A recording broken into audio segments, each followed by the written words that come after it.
रामराम मंडळी. 12 जानेवारी जिजामाता जयंतीनिमित्त आमच्या गावात पोहे वाटपाचा कार्यक्रम आयोजित केला होता. सकाळी शेतातलं सर्व काम आवरून मी लगेच गावात आलो. गावात पोहोचताच सर्व तयारी सुरू होती. कोणी कांदे कापतंय तर कोणी सांबार, कोणी मिरच्या कापतंय. गावाकडं कार्यक्रम असला की सर्वजण एकत्र येतात. ही आमच्या गावाची खरी ओळख आहे. थोड्याच वेळात सगळी कापणी झाली होती. पोहे धुवून काढले आणि पोहे बनवायला सुरुवात झाली होती. तर तेवढ्यात भोळे बाबा मस्त गरम गरम चहा घेऊन आले. थोडा वेळ चहा वगैरे पिला आणि पुन्हा त्याच उत्साहानं कामाला लागलो.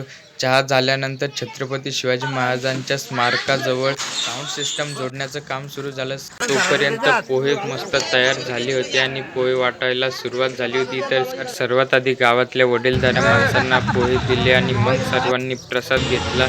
आणि थोड्याच वेळात शिवाजी महाराजांच्या स्मारकाजवळ एक छोटासा कार्यक्रम होता. त्यामध्ये गावातल्या महिला मंडळांनी आपली भक्तिगीते सादर केली आणि अशा रीते आमच्या गावचा कार्यक्रम पार पडला. तर तुमच्या गावातली जिजाऊ जयंती कशी पार पडली हे कमेंटमध्ये नक्कीच कळवा. आणि पुढचा व्हिडिओ सिंदखेड राहायचा असणार आहे, त्याच्यामुळे आपल्या पेजला फॉलो करा, चॅनलला सबस्क्राईब करा.